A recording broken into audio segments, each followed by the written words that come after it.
یو زمانہ کې یو اونر داغین انزر را شکولی دی خشته تازه مزیدار او سره دی دی بیت المقدس پر اخوا تیره دو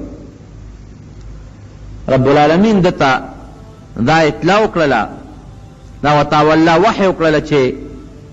یو رز با دا سرازی چه دا کلی با دا پتا بانده آبادو دا با آبادو لیکن با خلق اوسو تباغوی تا دا اللہ دا دین دعوت ورکے د چکلی ته مخامخ ادرې دو اخو لوی کلیو لوی خاریه وا پاغه زمانہ کې یو کور نو سل کور نو شل کور نو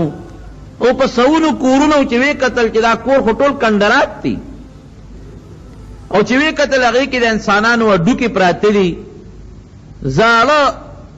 کپاره پکې پرتی دي پنده پکې پرتی دي دا چورا چورا پکې د انسانانو اډو کې پراته نو دی وی چې رب انا یحیی هذه الله بعد موتها پروردگارا دا کله خو تباشه وي اوس دا آبادی چې کېږي انسان برازي دا انسانان دا آبادی خو آسانه خبره ده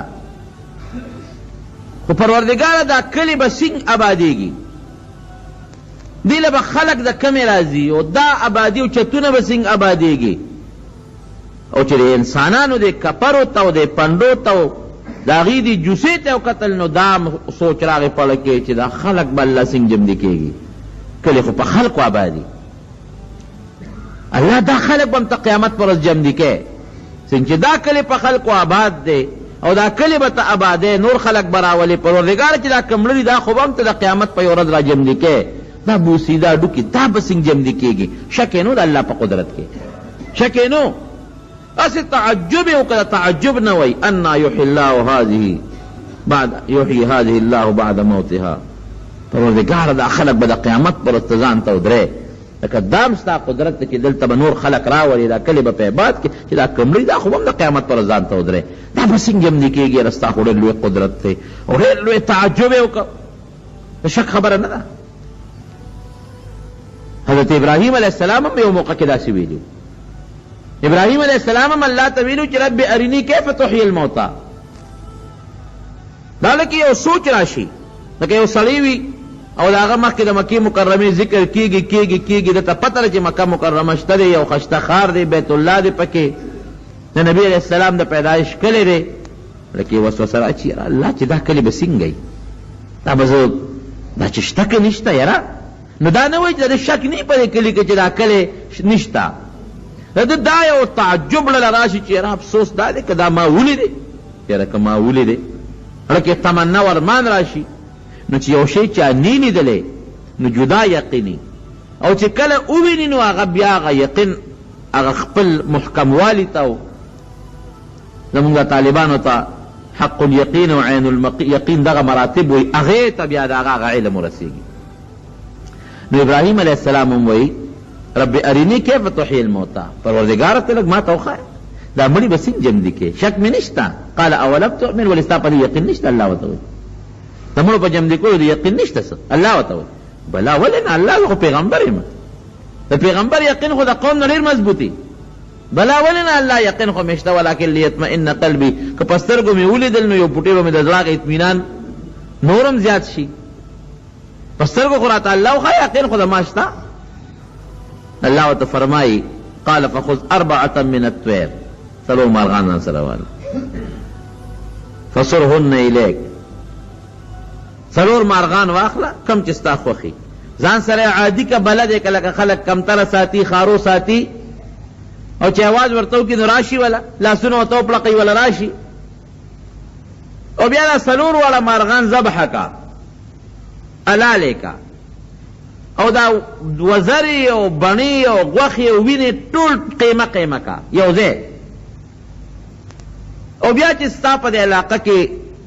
څومره د عراق په علاقه کې غرونه دي لګه لګه قیمه راواله او د یو غر په سر باندې کېده تا ته خیمه چې جمع دي کولی شم که نه شم کولی ثم اجعل على كل جبل منهن جزءا لګه لګ راواله او په یو غر باندې پوټې پوټې قیمه کېده ثم ادعوهن یأتینک سعیا بیا خو تاوازو که پته به ولګي چې جمع دي کېږي که نه ابراهیم علیه السلام هغه مارغان راونیول سلور سرونه یې ترې پرې کړل ذبح یې کړل او بیا هغه سرونه او د هغې اندامونه او بڼې او وزرې ټولې په ټوکیاو ټکول، په چاړې واړه واړه کړل، قیمه یې جوړه کړه، هر څه یې ګډ کړل، سرمن او کولمې او وینې ورڅه. او د الله حکم و لږ یو څه په یو غر باندې، څه په بل غر، څه په بل غر، څه په بل غر، څه په بل غر، هغه یې کېښودل. سرونه یې ځان سره دقسې ونیول، سرونه یې ځان سره ونیسه، سرونه کېږده، سرونه یې ځان سره څلور واړه کېښودل. اوس زه اواز ورته وکړه، اواز یې وکړه، دې مرغۍ له دې خپل وجود راشي، دې له دې راشي، دې له دې راشي، دې له دې راشي. یو قطره به د یو غر نه راتله، بله به د بل غر نه راتله، بله به د بل غر نه راتله. د هر یو مرغۍ خپلې قطرې راتلې او خپل سر پورې او پې وس کېدلې. څلور واړه مرغۍ واپس جوړې شوې، سا پکې راله، خپل اوازونه یې وکړل. اوس کولی شم که نه شم کولی؟ بېشک الله قادر مطلق بادشاه دی که مونږ خو اوس خو زمونږ دا شکل شته. زه اکثر دا خبره طالبانو ته کوم، ویم د نیست نه مونږ د نشوالي نه الله مونږ راوستو. نم شکل و، نم پوزه وه، نم سترګې وې، نم غوږونه و، نم لاسونه و، نم خپې وې، اسم نو. رب العالمین د الله نوی یو شکل راکه او د هغې نه مونږ پیدا کړو، او د داسې څیز نه رب العالمین مونږ پیدا کړو چې هغه هم د انسان په وهم او په ګمان او په خیال کې هم نه تېرېږي. کټ چې سړی جوړوي د لرګي نه جوړوي، نو تر اخره پورې لرګي پکې وي. کټ دی د لرګي، نو لرګي ورته وایي. کیروان کې نو هماغه لرګي ته واپس جوړېږي. جومات که سړی جوړوي، دیوال جوړوي د خښتو نه او سیمنټو نه جوړوي، نو که ته په دغه باندې ووایې په سټکو باندې، نو هماغه خښتې به ته جوړېږي، هماغه سیمنټ به ته جدا شي، بل شي ته خو نه جوړېږي که نه. انسان چې د کوم شي نه جوړ دی، که د انسان ته دړې وړی کړي، هماغه شی ته واپس جوړېدی شي؟ نه. الله داسې څیز نه انسان جوړ کړه تا ته ښایي. اوس که غوښې یې راغشتې وې، هډوکي راغشتې وې، ویښتې راغشتې وې، لکه مونږ چې کټ جوړو او د هغې نه انسان جوړ شوی وې، نو بیا به لږ یو دغه و چې خو دا څیزونه یو ځای کړل، د کټ څلور بازوګانو، څلور خپې او ټکې وال، دا هډوکې او غوښې را یو ځای کړو جوړ شو ته. نه، الله داسې هم نه دی کړی، انسان یې داسې نه دی جوړ کړی. یو داسې څیز نه رب العالمین انسان پیدا کړ چې د انسان عقل ورته حیران دی چې پروردګاره چېته انسان ته ګورو، چېته هغه اصل ته ګورو، چېته د دې ښکلي وجود ته ګورو، د دې خشتاب سرمن ته ګوره، د هډوکو ته ګوره، ګرځېدو ته ګوره، د طاقت ته ګوره، د لیدو ته ګوره، د علم ته ګوره، د پوهې ته ګوره. نو دا بغیر د الله د قدرت نه بل څه کولی شي؟ نشي کولی. اسم نو انسان او الله پیدا کړ، نو چې کله یې مړ کړي نو هډوکې خو یې شته که نه، صرف سرمن ورغوستول دي، شکل خو معلوم دی که نه. دا خو داسې نه لکه جامه چې ورته اغوندې. نو کم ذات چې د سر نه نوی انسان پیدا کولی شي، ولې هغه جامه نشي اغوستلی د غوښې او د وینې او د سرمن، او په دې قادر دی چې دا څه کولی شي رب العالمین. خو انکار به هغه څوک کوي چې د الله قدرت نه مني بس. او چې څوک د الله قدرت مني هغه به انکار نه کوي، هغه به مني دا هر څه. مونږ چې خپل ځان ته وګورو، فی انفسکم افلا تبصرون، الله وایي ته خپل ذات ته وګوره که نه، د خپل شکل ته او د خپل ذات ته وګوره، ستا د الله قدرت باندې نظر نشته. ټوټې غوندې مونږه ژبه ړقو، لږه غوندې ژبه غاښونو سره ړقو، معمولي شان ژبه، څومره تیز اواز ترې خېږي. لوی څټک که ته دلته کې د دیوال له راوبری که نه، دومره اواز نه کوي لکه دا پوټې غوندې ژبه چې د غاښونو له راوبری څونه اواز کوي. او که څټک د دیوال له راوبرو، نو یا به څټک ماته یا به دیوال دړې وړی کې، او ژبه ټولو د غاښونو له ځي راځي، نه به ژبه خوږ شو، نه پرې غاښ کمې راغی، او اواز یې کم ځای ته رسېږي. صرف شونډې یو بل سره جنګېږي، صرف غاښونه یو بل سره جنګېږي، ژبه غاښونو سره جنګېږي، او دننه پې هوا را روانه ده، او اواز بې لوډ سپیکره د انسان کم ځای ته رسېږي. دا لاس زور سره لاس ته را براوه که نه، دونه اواز نه کوي لکه دغه پوټې سرمن چې د غاښ سره جنګېږي او رب العالمین ته کم اواز وباسي. نو کم قدرت به الله را مخکې کوي. خو آخر فیصله مونږ په دې کوو چې بېشک رب العالمین ډېر لوی قادر مطلق ذات دی. هر څه چې کوي رب العالمین په هر وخت کې کولی شي، او چاته هم رب العالمین په خپل قدرت او طاقت کې حاجت نه لري. ټول وایي بېشک الحمدلله. نو دغه رنګې دی ودرېده، انا یحیی هذه الله بعد موتها، پروردګاره دا به څنګه چل کېږي؟ دا خو د قیامت پر ورځ شک نشته. فاماته الله 100 عام. وی ښه اوس به تا ته هر څه وښایو. بس الله پې خوب راوست، هم په دغه ځای کې خر نکو شو، خر یې وتړه، چې کوم اوبه وې ورسره د انګورو شربت هغه یې لوښي کې کېښود، چې کوم انځر دي هغه کېښودل څادر یې پرې واچو یا خوب راغی لس شل منټه کوده شم نو بیا به راپاسم ځم به سوري لاندې ښه مزېدار دی یو اونې یا د یو سوري لاندې پرېوت چې پرېوت خوب پرې راغی په خوب کې د پروردګار ساه وویستله ساه ترې ووته چې ساه ترې ووتله الله فرمایي 100 کاله مې ته ساه ایستې وه فاماته الله 100 عام 100 کاله ته ساه لاړه خلق ورپسې ګرځي عزیر څه شو عزیر مور ورپسې ګرځي رونه ورپسې ګرځي د کور خاوندان ورپسې ګرځي پروردګار د بل قدرت ښکاره کول کوي یو قدرت پیدا شو چې په خوب کې د ساه وویستا بل دا چې د خلکو د نظر نه پناه کړ خلک په لاره دي چاته نه ښکاري نه د خلکو آواز اوري نه پې خلک پوهېږي هغه خر هم خدای مړ کړ د هغه نه هم ساه ووته هم په هغه ځای پرېوت هغه موده شو ساه ته الله وویستله د ده نه هم الله ساه وویستله په لاره خلک تېرېږي را تېرېږي د خلکو د نظر نه هم رب العالمین محفوظ کړی هېڅ چاته هم پته نه لګي چې څه شو دی ښه بېغمه وده دی هغه چې کوم د ده د زمانې خلکو کم از کم 100 کاله کې به څومره خلک مري زمونږ لږ عمر دی د بلوغ نه پس چې دا کله دا بالغ شوي د هغې نه پس ګورو دغه 15 کاله ژوند ته چې مونږ ګورو 15 کاله ته نو هسې پرې خپل 15 پرېږده دا تېر شوی 10 کاله کې تاسو نظر واچوئ چې څومره خلک به مړي نور پرېږده پرې اول او داسې ودو منو ما د خپل دې کندي باندې د بدرخیلو کندي باندې داسې دیدار آباد او بانډه په دې طرف هسې مې ذهن ته بعضې مشران راغلل او هلکه یو مې راغی بل تا خو هلکه سلو نه زیات خلک مړه شو چې دا مونږ ته کم یاد دي د جومات کې به مولوي صاحب د خدای پاک وبخښي هغه به ناستو دا مشران به ورسره ناستو هم د دې کندي مشران به ورسره به ناستو قسم دی که یو شته نن او نن سبا خو مرګ نه په بوډاوالي دی او نه په ځوانۍ دی هېڅ پته د مرګ نه راځي چې کوم وخت مرګ راځي خو بس منو به چې حق د مرګ او چې کله الله فیصله کړې ده نو راځي به نو دغه دی ساه ترې ووتله او چاته پته نه لګي فاماته الله 100 عام 100 کاله مړ دی ثم بعثه الله را جمع دی 100 کاله پس الله پکې روح واچو سترګې وغړولې چې راوچت شو رب العالمین ولا فرشته راولېږله هغې تپوس کوي کم لبسته کاکا څومره دې دلته تا تېرې کړلې څومره دې دلته وخت تېر کړ نو دوی چې کله وده کېده نو دغې وخت کې د انور راختېده د ساخ دا وخت و چې نور راوخېږي دا ټیم کچه غرمه چې ته ورته وې او چې کله الله پاک پکې روح واچو را بیدارېده نو مازدیګرۍ نور پرېوته والا ټیم و وی لبست یوما او بعد یوم اوس خر ته نه ګوري اوس دې په خپله راویښ شو لبست یوما او بعد یوم یاره یا به پوره ورځي یا به څه کم به نو داسې به ځکه خو سار رانه دلته مې اوده شوی یم دغه مازدیګر را پاڅېدم یا یو ورځ ده ګنې ورځ هم پوره نه ده یاره ورځ خو هغه د پېشمني نه شروع کېږي تر نور پرېواته پورې دا خو زه نور خطو نه پس اوده شوی یم او نور لا پروت یم نه دی بعد و یوم د ورځې یم څه کمه حصه ده او تا ته څه پته لګي قال بل لبست 100 عام 100 کاله دنه ساه وتې وه 100 کاله دې تېر کړي دي ښه خو خر ته وګوره د خر ته یې وکتل واقعي خر ریزه ریزه پروت دی نه دا ډوکي پته لګي هسې چورې مورې پرتې دي نه د غوښې پته لګي او نه سرمن پته لګېږي لوښي ته ګوري لوښي کې هغه د انګورو بم د سر نه نشته هېڅ هم نشته خدای پاکه دا خو حقیقت دی فرشته چې پیغمبر ته خبره کوي نو خبره دروغ نه رښتیا خبره ده 100 کاله مې تېر کړي دي او تا وی نو انا یحیی الله بعد هذه بعد موت دا به څنګه الله جمع دی کوي ورېږه اوس ته خو مونږ را جمع دی کړي تا ته خو پته ولګېده اوس تا مخکې راته یو بله مشاهده هم کوو ته وګوره دې لوښي کې دې کې تا سا چولي انګور اوبه وې چې وې کتل هغه اوبه پکې پرتې دي لم یتسنه نو انګور اوبه دې کې هم د الله یو حکمت و یعنې عامې اوبې هم ځان سره وړې شوې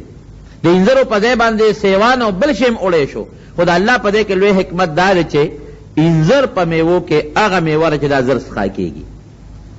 او د انګورو اوبه ډېر زر څښا کېږي هو دا شراب د انګورو د دې اوبو نه جوړېږي لږ نور چې پې ولګي نو سرکت یې جوړه شي او چې بیا پې نور ولګي نو بیا ته شراب جوړ شي څښا شي وګوره د انګورو دغه اوبو ته دی چې اوبو ته یې وکتل هغې راواغېشتې ګوټې ته وکړه لکه دا خو هغسې تازه دي لکه چې اوس ما په دې ساعت انګور نه چون کړي او د هغې نه مې شربت ایستی. انځرو ته دې وګوره، انځرو ته یې وکتل داسې تازه مزېدار پشم پې د پاسه ولاړ دی لکه په دغه وخت چې د بوټي نه راشکولي. یا الله څه لوی قدرت دی. او خر ته هم ګوره اوس، خر خو دې لا مړ پروت دی، چوره چوره پروت دی، اډوکې اډوکې پروت دی. ګوره ورته رب العالمین هغه خاورې او غریزې ورو ورو رایوځای کړي، دې ورته ګوري په حرکت کې راغلی، اډوکې ته جوړ شو، غوښه جوړه شوه، هغه غوښه ورو ورو اډوکو پورې پیوس کېږي، بیا سرمن ته تاو شوه، د خر مزېدار خشته ښکلي وجود ته جوړ شو. چې جوړ شو ته پې یې موالې روالې لکې یې شړنګ مړنګ ورکړه، ناګهانه خر ودرېده، چې ودرېد اواز یې وکړ. دغسې مفسرینو لیکلي دي. اعلم ان الله على كل شيء قدیر. یا الله باس زما د مخکې نن دا علم اوس پې دا سوچ او دا فکر دی پروردګاره چې ته په هر څیز باندې قادر مطلق بادشاه. دا حقیقت دی. رونو کونټۍ راواغېسته، انځرې راواغېستل، ویې خوړل، د انګورو اوبې راواغېستې. راشه چې اوس خپل کور ته لاړ شو. بیت المقدس ښار ته چې ګوري حیران دی، ښار آباد شوی دی. چې د سیند پاسې دوی کتل خشتک کوڅې دي، مزېدار مزېدار چمنونه دي. ځکه 100 کاله کې خامخا چې عبادت کېږي خو یو کلی دا پوره آبادي. الله دا خود دی دیوالونو ته وګوره، دی بنګلو ته پکې وګوره، دی لارو ته وګوره، لختو ته وګوره، دی خلکو ته وګوره، ټول هر څه ورته بدل بدل ښکاري، نقشه ورته ټوله بدله ښکاري. کلی روان ویجاړو کندراتو هغه ښه مزېدار ښکلی آباد دی. نه ورغې په خپل کور په اندازه اوس ور روان دی. تپوس کوي چېرې دلته کې د عزیر کور کم یو دی؟ عزیر خو موږ نه پېژنو. په اندازه ورغې خپلې دروازې نه، د دروازې له سینګ په اندازه خپل ورغې دروازې وډبوله. چې دروازې سینګه وډبوله نو یو ښځه ولا آواز ورکوي، څوک یې؟ وایي زه د خپل کور ته راغلی یم، زما عزیر نوم دی. ریشه نیکبخته عزیر دی نوم دی. اوس هغه ښځه په سترګو ړنده ده، بوډۍ ناسته ده، روزې په دې مخ را ځوړندې دي. د 2 کالو عمر کې دا ښځه 2 یعنې 18 د پاسه 100 کاله عمر یې 118.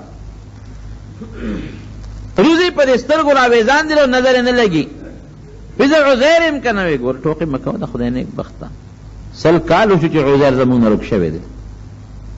ابا خدای خبر چې کوم ځای به مړي پته یې نه لګي. 100 کاله شو سره د خر نه تللی دی او غیب دی، خدای خبر چا وجلی دی او که په خپله مړ دی،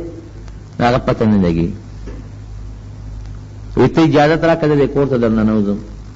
راننوځه، خو کور کې خو یو ځای یم، کور کې نور څوک نارینه شته؟ نه، دې وخت کې نشته. یو رکوټی لږ یو نارینه شته او هغه بار تللی دی، 100 کالو دی، 100 کالو یو لږ شته. څوک دی؟ وایي د عزیر زوی دی که نه؟ وایي زه عزیر یم. کاکا ته څنګه عزیر یې؟ او ناشنا خبره ده چې یو 100 کاله پس یو سړی کور ته راشي او هغه دې د 15-13 کالو هلک ښکاري. ځکه دې خو مغه شکل کې الله را پازو چې په کوم شکل کې اوده شوی و که نه. ویښتې تور دي، نظر یې برابر دی، شکل یې همغه دی لکه 15-16 کالو هلک چې همغسې دی. او دا چې کومه زنانه وه دا د دې وینځه وه چې کوم وخت کې دا عزیر علیه السلام ته نو دا د 13 کالو وه، دا د دوی وینځه ده. دا ورته خپله پوره قصه کړې ده چې قصه کړه په جړا شوې ده ورته. وایي زه نه منم، عقل مې نه وي. ګوره زه الله پیغمبر یم او سوچ وکړه عقل برې دا خبرې وایي، دا د الله خبرې دي. زه الله وجلی یم او زه بیا الله را جمع دی کړی. وایي ښه نو د عزیر یو نښه وه، اوس هغه ښځه د هغې مغه قسمت بیدار دی. اوس د هغه یو نښه وه چې هغه به څه دعا وکړه نو رب العالمین به دعا قبلوله. نو ځکه نه تم دعا وکړه چې زما دا سترګې خدای پاک جوړې کړي نو پته به دې ولګي چې ته عزیر یې او که ته نه. که زما سترګې خدای جوړې کړې ستا په دعا نو بس بېشک ته به عزیر یې. او که زما سترګې خدای پاک جوړې نه کړې نو به بیا ته رښتیا نه وې دروغ وې. رب العالمین ته سوال وکړو پروردګار ستا په قدرت چې دا په کم قدرت ته الله زه مړ کړم او په کم قدرت ته پروردګار له جمع دی کړم سوال هم ګورې یو طریقه مونږ خلک خو د سوال په طریقه نه پوهېږو خو چې مونځ وکړو لاس به اوچت کړو ما وبخښې د ما مور وبخښې او ګردانم الف در او بې درباز اوت کړی دی نه په اول پیښو نه په آخر پیښو لاسونه په مخ راکاږو د سوال خپله طریقه ده هر کله چې دعا کوئ د پروردګار په دربار کې لاول به د الله حمد وایه الحمدلله رب العالمین د الله حمد صفت وکړه بیا په نبی علیہ السلام درود شریف ووایه د هغې نه پاس د زړه په اخلاص دعا وغواړه دعا هم داسې نه ان الله لا یقبل من قلب غافل لاهن چې زړه دې غافلي او سوچ دې نی نو د بې سوچه سړي او چې ډېر غافلي د هغه دعا نه قبلېږي چې ته یو لطیفه ده یا حقیقت ته خو د عبرت خبره ده یو بادشاه وي په لاره روانو یو سړي سوال کو په سترګو ړوندو په دواړو سترګو ړوندو دې سړي به چغې والې یا الله سترګې یا الله سترګې یا الله سترګې نو د هغه مطلب دا نو چې خدای نه سترګې غوښتې د هغه مطلب دا و چې خلک راته وګوري چې دې خو ړوند دی نو پیسې به راکړي راله په فوټپات ولاړ دی لاس یې خلکو ته نیولې دی یا الله سترګې نو د هغه مطلب دا و چې زما دې سترګو ته خلک وګوري دا خو ړوند دی نو پیسې به راکړي نو بادشاه په لاره روان و چې د اواز پرې ولګېد نو هغه وزیرانو ته ودرېږي ړونده څه غواړئ وې سترګې غواړم وې ښځه واپس راځم زه د دې ښار باچا یم او پولیس ته یې پرې ودرېږې او که راده سترګې نه وې نو سرمن درنه وباسم څونه موده شو چې ته سترګې غواړې چې ما خو دغه کال یو نیم یا شپږ میاشتې دلته کې لګیا یم د خدای نه سوال کوم خو اوس پورې تعالی خدای سترګې در نه کړې خو چې زه راځم او ستا سترګې نه وې چې سرمن دې وباسم خدای اوس وزیران هم حیران چې بادشاه دا سترګې د ده په وس کې دي دا که د چا په وس کې وې نو خلک بړاندو واقعي ګورې سترګې هم د الله لوی نعمت دی بشر جان سترګې نشته که نه خو دا یو حدیث هم د نبي علیہ السلام مبارک دی ښه چې کم سړی په سترګو ړوند دی او ده په دې ړوندوالي صبر وکړه پروردګار به د دغې سترګو د ړوندوالي د صبر په برکت دله جنت ورکړي دا نبي علیہ السلام فرمایي صحیح حدیث د پیغمبر علیہ السلام او مونږ سره دلته کې قندار حافظ صاحب و هغه هم نابینه و نو ما ورته قندار حافظ ستا په اړه څه ارمان دی د هغه هم سترګې نه وې نو ستا په اړه څه ارمان دی هغه وی یاره مولوي صاحب یو ارمان مې دی پړه مې هغه څه دی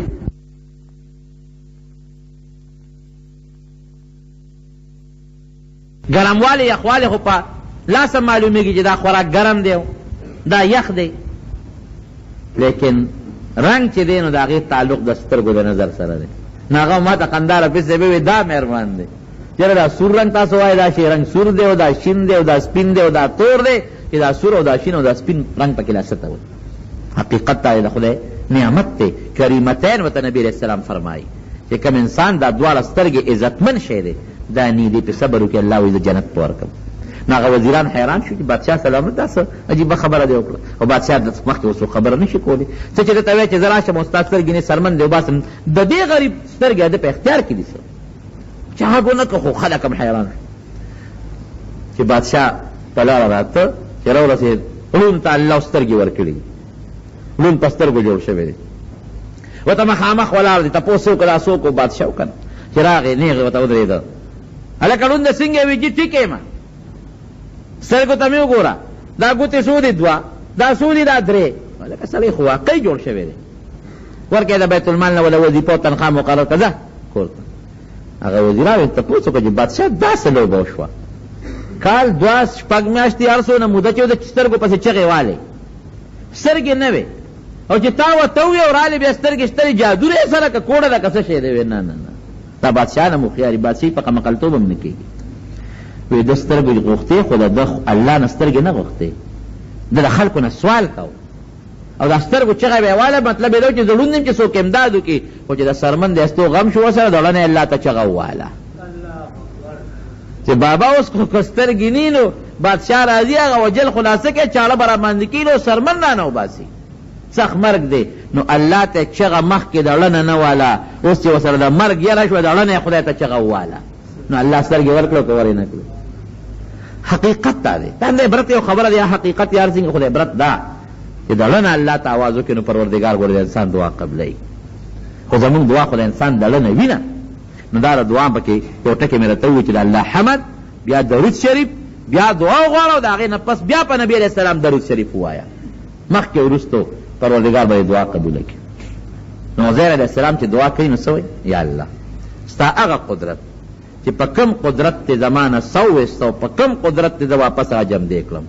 او 100 کاله دی الله زه د خلکو د نظر نه پټو ساتلم. الله دغه قدرت په ذریعه تا نه سوال کوم، ته قادر بادشاه دا وینځه چې دا الله دا لنده ده، زه په لاس راکاږم دا سترګې وله جوړې کړي چې لاس یې پراخ کا خو پیغمبرم و، پیغمبر معجزه مي د الله نه سوالم شو، سترګې بینا شوې. چې بینا شو ورته یې وکتل، نښې نښانې یې پکې وپېژندلې، ځان ته یې رانږدې که ښه ته عزیر یې د خدای پیغمبر یې. زر د خوشحالۍ نه یې بوته زوی مې څه شوې راځه هغه پلانکي ځای کې دی هلته لاړ صاحب د خلکو مجلس خو پروردګار چې دا ښار اوس را جمدې کړي دا خلک دا ټول سوچه مسلمانان دي، یو الله مني سوچه مسلمانان نیکان خلق دی. او بخت نصر چې راغلی هغه پې حمله کړې وه او کوم ګناهونه پکې و هغه هم ته خدای پاک لر کړي دي. چې څنګه ورغلی دی هغلته کې بوډۍ وایي چې دا دغه دی عزیر دی. خلکو خو قصې اورېدلې وي چې دا قرنګي و پیغمبر و زمونږ و په لاره باندې تو چته روک شوی دی او پته یې نه لګي. خلکو ته خو هغه واقعات معلوم و چې څنګه ورغلی دی. نو هغه زوی ورته وایي زوی اوس بوډا دی سپین ږیری دی او دی ځوان دی توره ږیری ده، زوی سره یې کونټی ده او دی اوس هلک دی، داسې ښکاري لکه چې هغې د نیکه پدی وي او دی د نوسي پدی وي، داسې اندازه ده د الله قدرت. ځکه قرآن حکیم کې الله ذکر کوي وایي زه عزیر یم دا ستا زوی دی، زه الله پیغمبر یم. وی بابا ته زما پلار یې وي ښه ما ته خو خپلې مور یو نښه ښولې وه چې ستا پلار په وجود کې دا نښه راځه هغه نښه ګورم چې ویې کتل همغه نښه پکې موجوده. قوم هم حیران دی. قوم وایي چې مونږ ته یو بله نښه د کاغه ښکاره کوې خو ډېره ښه ده مونږ دې منو، کاغه نه ښکاره کوې نو بیا ستا خبره مونږ نه منو، دا رښتیا نه ده. وی عزیر چې و نو هغه د تورات حافظ و، تورات ورته یاد و. زه اوس په پته ولګي ته د تورات تلاوت مونږ ته وکړه که تورات درته یاد و نو ته به عزیر یې، او که تورات درته نو یاده نو بیا هسې مونږ لړه مستړې کوه. خو دغه زمانه کې تورات مکمل رک شوی و. بخت نصر چې کله راغی که نه نو هغه جوماتونه ول روان کړل، د هغه چې څومره تورات نسخې وې هغې ټول وسوځولې، کوم چې د مذهب خلک و پیشوایان هغې ټول مړه کړل. نو چېرته چا سره که پاڼه نیمه یاده وه یا نیمه پاڼه یاده وه نو یاده به وه، یا که چېرته چا سره یو پاڼه د تورات چې د په کور کې پرته به وبه، خو عام تورات بالکل د خلکو د لاس نه ختم شوی. او واقعي حضرت عزیر علیه السلام چې نو دی د تورات حافظ و. یو ورور یې ورور یې هم داسې و چې د ده سره یو ځای برغونې پیدا و، دا هم د الله لوی قدرت دی. او هغه ورور یې بیا ده سره یو ځای مړم شو، په یو ورځ دواړه پیدا شوي، د هغه نوم عزیز و او په یو ورځ دواړه مړه شو. نو ده بالکل ما د تورات یاد دی. وی خلیره خله مونږ ته د تورات تلاوت وکړه، اول نه آخره پورې تورات مکمل تلاوت یې وکړو. هغې نه پس ټول خلک پرې یو ځای شو، خلکو په ایمان راوړي چې زموږ پیغمبر یې مونږ تا منو.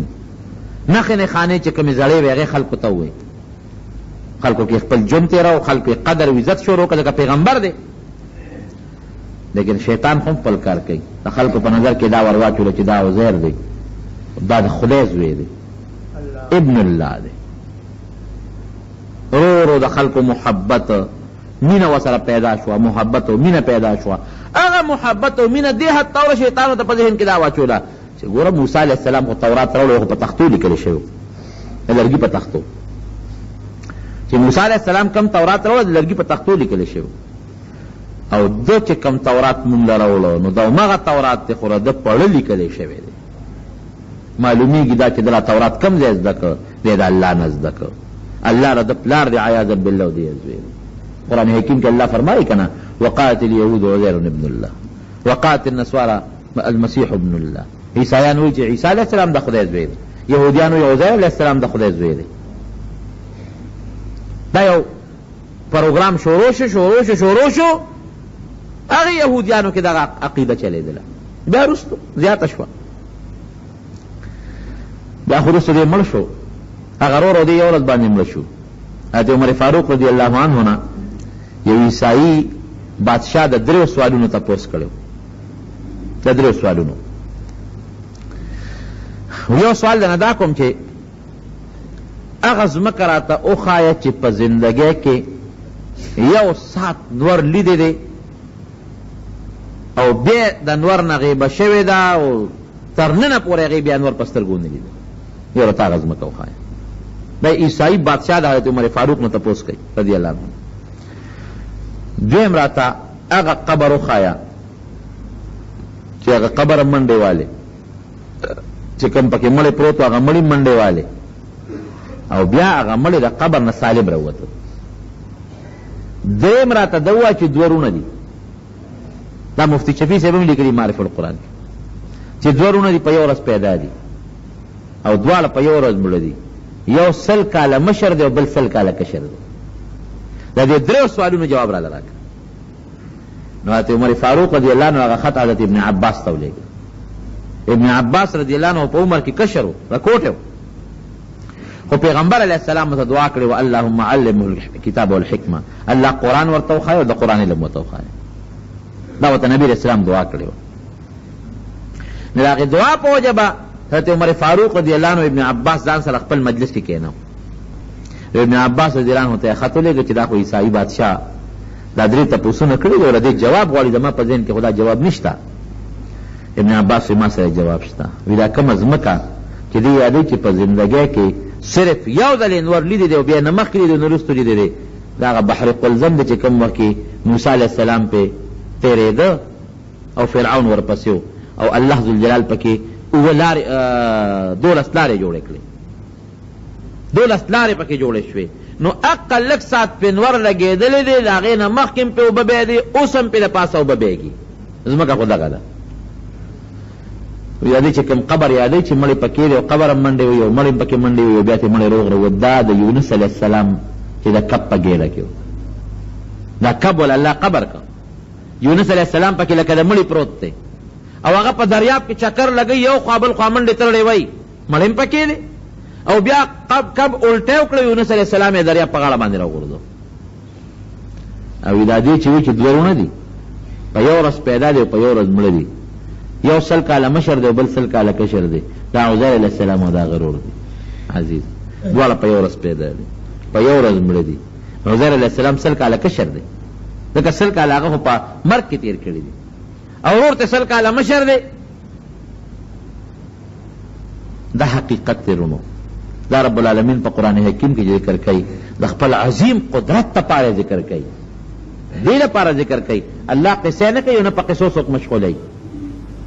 دې لپاره ذکر کوي چې د انسان ذهن کې دا رانشي چې د انسان به څنګه واپس پیدا کېږي، دی به څنګه واپس ژوندی کېږي، دا دونه مخلوق به څنګه الله ته ودرېږي. دا خو د آدم علیه السلام نه اوسه پورې په کربونو نه ده، د کربونو نه زیات مخلوق چې دی هغه مړه شوی دی. څوک د کب په ګېډه کې دی، څوک په اور سوځېدلی دی، څوک د ځمکې په ویښ کې پروت دی. خدای خبر چې په دې مقبرو به څونه پشت وړېدلي وي او تر قیامته پورې چې به څونه زر ایربونه او کربونه او بلکې د دین هم زیات مخلوق به نور مري. او داسې مړه دي چې د نن سبا پته نه لګي، نه د خاورو پته لګي، نه د زرو پته لګي. دا به څنګه جنګ کېږي؟ دا به د مکې قریش هم دا سوال کوو. الله دا مثالونه موږ ته په قرآن حکیم کې ذکر کړي. خو ما راته وخت یو ټکي وي، موږ صرف یو خبره منو، یو ټکي منو، هغه دا چې موږ دا منو چې رب العالمین قادر مطلق بادشاہ دی.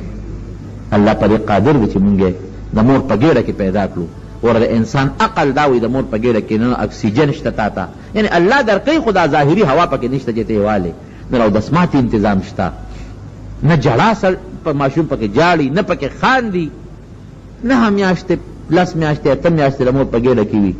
او چې بیا الله دې دنیا ته راولي په هغه ساعت په جړا شو متیازي وکړي.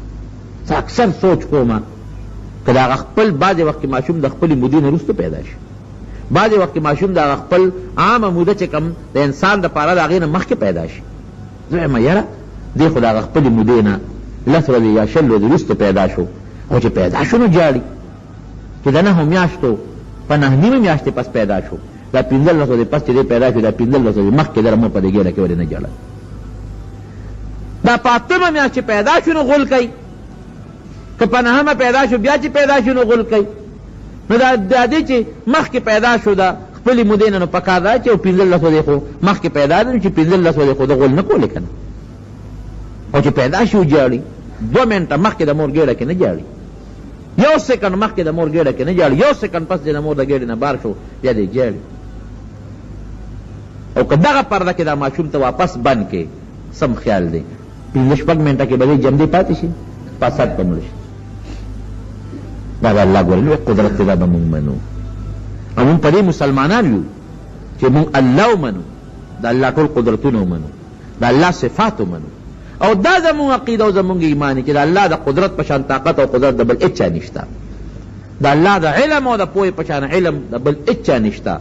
الله چې کوم کار کوي او کولی شي داسې کار هېڅ چا نه کړی دی نه کوي نه کولی شي جن ورکولو والا الله دی مرګ ورکولو والا الله دی د دې قبرونه واپس جمدي کولو والا ذات الله دی مونږ له خبرو چل ښودونکی الله دی بیماری نه جوړونکی الله دی بیماری راوستونکی الله دی دا ټول کائنات چې چلی دا نور او دا سپوږمۍ چې راخیجی او دا انقلاب په دې دنیا کې په دې نظام کې راولي دا څوک دی دا الله ذات دی دغه ذات ته مونږ منو بل دغه ذات ته مونږ یو منو دغه له به مونږ شریک نه پیدا کوو په د الله په صفتونو کې د الله په طاقت او د الله په قدرت کې هیڅ څوک شریک نشته دی دا زمونږ ایمان دی نو بهر کیف دغه طاقت دی د الله الله په دې هم قادر دی مونږ مسلمانان پیدا کړي الله په دې هم قادر دی چې مونږ سره ایمان لري دنیا نه بوځي او الله بیا په دې هم قادر دی چې مونږ جنت ته بوځي په دې الله قدرت لري الله د خپل قدرت او خپل طاقت په برکت زمونږ ایمان نصیب کړي او دغه عظیم قدرت او طاقت په برکت ته پروردگار مونږه د دنیا او د آخرت له پریشانونو محفوظ کړي او دغه عظیم طاقت او قدرت په برکت ته پروردگار مونږه د جنت اهل وګرځوي